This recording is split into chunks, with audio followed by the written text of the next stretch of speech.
Professor എ.ജി. George, ഡോക്ടറുടെ വാക്കുകൾ താങ്കളും കേട്ടിരിക്കുമല്ലോ.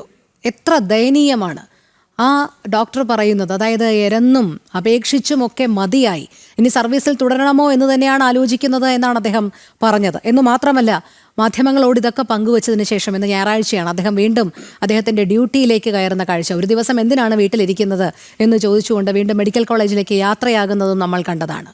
ഒരു ഭാഗത്ത് സാമൂഹ്യ പ്രതിബദ്ധതയോടുകൂടി ജോലി ചെയ്യാൻ തയ്യാറായ ഒരു പറ്റം മനുഷ്യർ, മറ്റൊരു ഭാഗത്ത് വെറും രാഷ്ട്രീയ കളിയും കാപട്യവുമായി നടക്കുന്ന രാഷ്ട്രീയക്കാരും സർക്കാരും. ഇത് നമുക്ക് എങ്ങനെ താരതമ്യം ചെയ്യാൻ കഴിയും? കേരളത്തിൻ്റെ മനസാക്ഷിയെ ഇത്രയേറെ ഞെട്ടിപ്പിച്ച ഒരു സംഭവം ഈ അടുത്ത കാലത്ത് കേരളത്തിൽ ഉണ്ടായിട്ടുണ്ടോ എന്ന കാര്യത്തിൽ സംശയമുണ്ട്.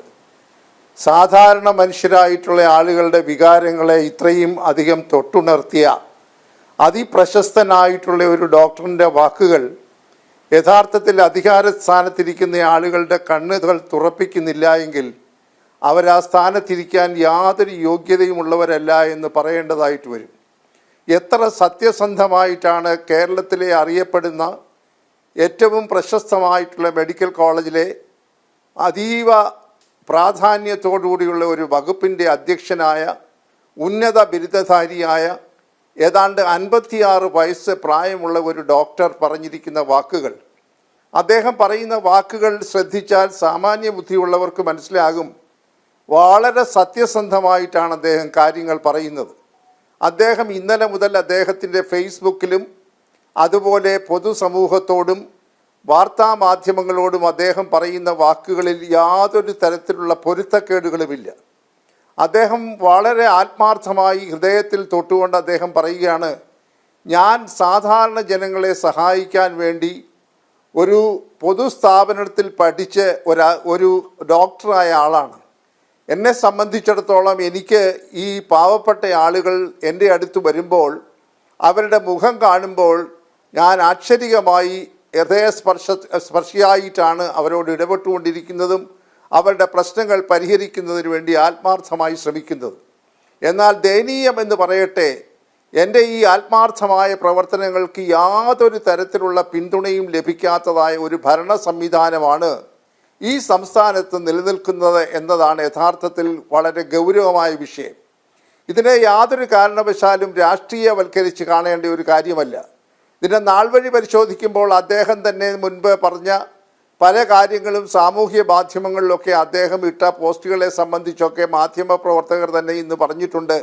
അദ്ദേഹം അല്പം മാനസികമായി ഒരു ഇടതുപക്ഷ ചായ്വുള്ള ഒരാളാണ്. എന്നിട്ട് പോലും അദ്ദേഹം ഇത് വിളിച്ച് ഇപ്പോഴത്തെ സംവിധാനത്തിന് മുൻപിൽ പറയണമെന്നുണ്ടെങ്കിൽ എത്രയേറെ ഗൗരവമുള്ള ഒരു വിഷയമാണ് ഇത് എന്ന് നമുക്ക് ആലോചിക്കാവുന്നതേ ഉള്ളൂ. അദ്ദേഹം അല്പം മുമ്പ് പറഞ്ഞ വാക്യങ്ങളൊക്കെ ഈ മനുഷ്യ മനസാക്ഷിയെ എത്ര സ്പർശിച്ചു. അദ്ദേഹം ഉപയോഗിച്ച വാക്കുകൾ നോക്കണം.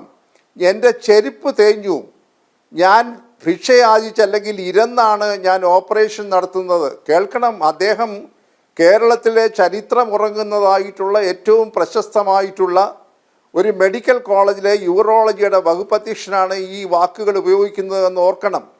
അദ്ദേഹം പറയുന്നു, ഞാൻ ഒരിക്കലും ആരുടെ മുൻപിലും തലകുനിച്ചിട്ടുള്ളയാളല്ല.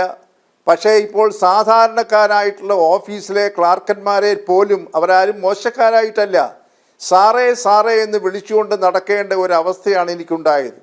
ഞാൻ എത്രയോ നാളുകളായി പറയുന്നു, ഈ പാവപ്പെട്ട രോഗികളെ സഹായിക്കാൻ ആവശ്യമായിട്ടുള്ള ഉപകരണങ്ങൾ അനിവാര്യമാണ്, അവർക്ക് കൊടുക്കേണ്ട മരുന്നുകൾ അനിവാര്യമാണ്. ഇതെല്ലാം അദ്ദേഹം ബന്ധപ്പെട്ട അധികാരികളെ, അദ്ദേഹം ഏറ്റവും ഒടുവിൽ പറഞ്ഞത് ഈ കഴിഞ്ഞ ഓപ്പറേഷൻ മാറ്റിവെച്ച ആളിനെ സംബന്ധിച്ചിടത്തോളം ആ ആവശ്യത്തെക്കുറിച്ച് മന്ത്രിയുടെ ഓഫീസിൽ വരെ വിവരം അറിയിച്ചു എന്നാണ് അദ്ദേഹം പറയുന്നത്. ഇവിടുത്തെ സർക്കാരിൻ്റെ പ്രധാനമായിട്ടുള്ള നിരുത്തരവാദപരമായ സമീപനം ഈ ചുവപ്പ് നാടയിൽ കുരുക്കി ആശുപത്രികളെ ആസന്നരായിട്ടുള്ള രോഗികളെ പോലും രക്ഷിക്കാൻ കഴിയാതിരിക്കുന്ന ഒരു സാഹചര്യം. ഇതിൻ്റെയൊക്കെ ഉത്തരവാദിത്തം ഈ ഗവൺമെൻറ്റും ആരോഗ്യ വകുപ്പും ആരോഗ്യമന്ത്രിയും വഹിച്ചെങ്കിലേ മതിയാവുകയുള്ളൂ. ആരോഗ്യമന്ത്രിക്ക് ഈ ഡോക്ടർക്ക് ലഭിക്കുന്ന പൊതുജന പിന്തുണ കണ്ടപ്പോൾ ഇന്ന് ആരോഗ്യമന്ത്രി, ബഹുമാനപ്പെട്ട ആരോഗ്യമന്ത്രി പറഞ്ഞെന്താണ്, വളരെ സത്യസന്ധനായ ഒരു ഡോക്ടറാണ് അദ്ദേഹം. 365 ദിവസങ്ങളിൽ 360 ദിവസവും ആശുപത്രിയിൽ പാവപ്പെട്ട രോഗികളെ ചികിത്സിക്കാൻ ഏതാണ്ട് 2 ലക്ഷം രൂപ ശമ്പളമുള്ള അദ്ദേഹം ഇരുചക്ര വാഹനത്തിലാണ് വന്നുകൊണ്ടിരിക്കുന്നത്. അദ്ദേഹത്തിൻ്റെ ആത്മാർത്ഥതയെ ചോദ്യം ചെയ്യാൻ അദ്ദേഹത്തിൻ്റെ ശത്രുക്കൾക്ക് പോലും കഴിയുന്നില്ല എന്ന ആ ഒരു പരിസരത്ത് നിന്നുകൊണ്ടാണ് അദ്ദേഹം ഈ കാര്യങ്ങൾ പറയുന്നത് എന്ന് ഓർക്കുമ്പോൾ അദ്ദേഹത്തിൻ്റെ ആത്മാർത്ഥതയും സത്യസന്ധതയും എത്ര വലുതാണ് എന്ന് നമ്മൾ കാണണം. നിരുത്തരവാദപരമായ പെരുമാറ്റം കൊണ്ട് ഇത്രയേറെ ആരോഗ്യവകുപ്പ് കുട്ടിച്ചോറായ ഒരു സാഹചര്യം കേരളത്തിൻ്റെ ചരിത്രത്തിൽ ഇന്നുവരെ ഉണ്ടായിട്ടില്ല. ഒന്ന് ആലോചിച്ച് നോക്കണം. ഇന്ന് ആശുപത്രികളിൽ രോഗികളായി വരുന്ന ആളുകൾക്ക് ഓപ്പറേഷൻ വേണമെങ്കിൽ അവർ ഉപകരണങ്ങൾ പുറത്തു നിന്ന് വാങ്ങിച്ചു കൊടുക്കേണ്ട ഒരു സാഹചര്യമുണ്ട് എന്ന് അദ്ദേഹം പറയുന്നു. അങ്ങനെയാണെങ്കിൽ എന്തിനാണ് ഈ സർക്കാർ ആശുപത്രികൾ നടത്തുന്നതിനുള്ള സംവിധാനവും? ഒരു നിമിഷം പോലും ഇതിൻ്റെ ഉത്തരവാദപ്പെട്ട സ്ഥാനങ്ങളിൽ ഇരിക്കുന്നവർക്ക് അതിരിക്കാൻ അവകാശമില്ല എന്ന് പറയുന്നു. അദ്ദേഹം പറയുന്നു പലരെയും സമീപിച്ചിട്ട് വളരെ നിസ്സഹകരണമായിട്ടുള്ള, വളരെ അശാസ്ത്രീയമായിട്ടുള്ള രീതിയിലുള്ള ചില സമീപനങ്ങളൊക്കെ നടത്തിയാണ് ഈ ശ്രമങ്ങളെയൊക്കെ പരാജയപ്പെടുത്തുന്നത്. അദ്ദേഹം ഡയറക്ടർ ഓഫ് മെഡിക്കൽ എഡ്യൂക്കേഷനെ അറിയിച്ചു, അദ്ദേഹം മെഡിക്കൽ കോളേജ് സൂപ്രണ്ടിനെ അറിയിച്ചു, മെഡിക്കൽ കോളേജ് പ്രിൻസിപ്പലിനെ അറിയിച്ചു. അവിടെ ഒന്നും പരിഹാരം കിട്ടാതെ വന്നപ്പോൾ അദ്ദേഹം മന്ത്രി ഓഫീസിൽ വരെ അറിയിച്ചിട്ട് പ്രശ്നത്തിന് പരിഹാരമുണ്ടാകാതെ വന്നപ്പോഴാണ് അദ്ദേഹത്തിന് സമൂഹ മാധ്യമങ്ങളിലൂടെ ഈ വിവരം സാധാരണക്കാരായ ജനങ്ങളെ അറിയിക്കേണ്ടി വന്നത് എന്നത് എത്ര പരിതാപകരമായിട്ടുള്ള ഒരവസ്ഥയാണ്. ഇവിടെ നമ്മൾ കാണേണ്ടതായിട്ടുള്ള ഒരു കാര്യം, ഈ സംവിധാനത്തിൻ്റെ തകരാറ് കൊണ്ട്, പിഴവ് കൊണ്ട് സംഭവിക്കുന്നത് സാധാരണ മനുഷ്യരുടെ ജീവൻ അപകടത്തിലാവുക എന്നതാണ്. മരിച്ചു പോകുന്ന ആളുകളുടെ ജീവൻ ഒരിക്കലും തിരിച്ചെടുക്കാൻ ആർക്കും സാധ്യമല്ലല്ലോ.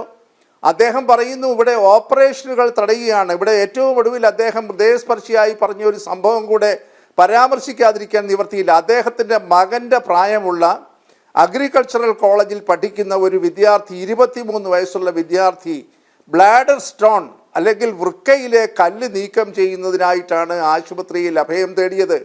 വേദന സഹിക്കവയ്യാതെ വല്ലാതെ കടന്ന് പുളയുന്ന 23 വയസ്സുകാരനായി ഈ രോഗിയുടെ മുഖത്ത് നോക്കിയപ്പോൾ അദ്ദേഹത്തിൻ്റെ സ്വന്തം മകനെ പോലെ അദ്ദേഹത്തിന് വികാരമുണ്ടായി. അവനോട് പറഞ്ഞു ഓപ്പറേഷൻ അനിവാര്യമാണ്, വേദന മാറ്റണമെന്നുണ്ടെങ്കിൽ ഈ വൃക്കയിലെ കല്ല് നീക്കം ചെയ്തേ പറ്റുകയുള്ളൂ എന്ന് പറഞ്ഞ് അദ്ദേഹം ഈ ഓപ്പറേഷൻ നടത്താനായി തീരുമാനിക്കുന്ന സന്ദർഭത്തിലാണ് അതിന് വേണ്ടതായിട്ടുള്ള ഉപകരണങ്ങൾ ഇല്ല എന്ന് ബോധ്യപ്പെടുന്നത്. ആകപ്പാടെ അദ്ദേഹം വിഷമത്തിലായി. ഈ മകൻ വേദന കൊണ്ട് പുളയുകയാണ്, ഈ യുവാവ് വേദന കൊണ്ട് പുളയുകയാണ്. ഒന്ന് ആലോചിച്ച് നോക്കണം. നമുക്കൊന്നും സങ്കല്പിക്കാനാവാത്ത ഒരു പരിസരമാണ് അവിടെ ഉള്ളതെന്ന് നമ്മൾ കാണണം. അവിടെ നിന്നുകൊണ്ട് നിസ്സഹായനായി അദ്ദേഹം പറയുകയാണ്, നിങ്ങളുടെ ഓപ്പറേഷൻ ഇന്ന് നടത്താൻ നിവർത്തിയില്ല, ആവശ്യമായിട്ടുള്ള ഉപകരണം ഇവിടെ ഇല്ല.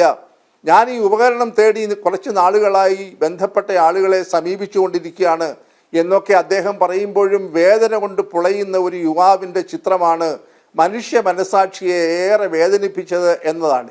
ഇതിൻ്റെ ഉത്തരവാദിത്തം ഈ പറയുന്ന ഈ സമ്പ്രദായം മേൽനോട്ടം വഹിക്കുന്ന ആരോഗ്യമന്ത്രി ഉൾപ്പെടെയുള്ളവർ വഹിച്ചെങ്കിലേ മതിയാവുകയുള്ളൂ. പക്ഷേ എന്ത് ചെയ്യാം ശ്രീ എ ജെ ജോർജ്, അതേ ആരോഗ്യമന്ത്രി തന്നെയല്ലേ ഇന്ന് വ്യക്തമാക്കിയത് സിസ്റ്റത്തിന്റെ പ്രശ്നമാണ് എന്നുള്ളത്. മുന്നിൽ വരുന്ന രോഗി നമ്മുടെ കൂടപ്പിറപ്പോ മകനോ ലൈഫ് പാർട്ട്ണറോ ഒക്കെ ആണെങ്കിൽ തീരാവുന്ന പ്രശ്നമേ ഉള്ളൂ എന്നുള്ള ഡോക്ടറുടെ വാചകങ്ങളെ കടമെടുത്ത് തന്നെ ആരോഗ്യമന്ത്രി വ്യക്തമാക്കിയെങ്കിലും സിസ്റ്റത്തിന്റെ പ്രശ്നം എന്ന് പറഞ്ഞ് ഒഴിയുന്നതാണ് കാണാൻ കഴിഞ്ഞത്. പിന്നെ കുറെ കണക്കുകളും, എത്രയൊക്കെ ഓപ്പറേഷൻ സർജറികൾ നടത്തിയിട്ടുണ്ട്, ഇന്ന വാർഡുകളിൽ എത്രയൊക്കെ രോഗികൾ വന്നിട്ടുണ്ട് എന്നുള്ള കുറെ കണക്കുകളും നിരത്തുകയുണ്ടായി. അല്ലാതെ ഈ സിസ്റ്റം ഉടനടി മാറ്റുമെന്നോ അല്ലെങ്കിൽ അതിനൊരു പരിഹാരം കാണുമെന്നോ അല്ല. പതിവ് പോലെ റിപ്പോർട്ട് തേടിയിട്ടുണ്ട്. ഇപ്പോൾ 4 അംഗ സമിതിയെയും ഈ കാര്യം അന്വേഷിക്കുന്നതിനായി നിയോഗിച്ചിട്ടുണ്ട്.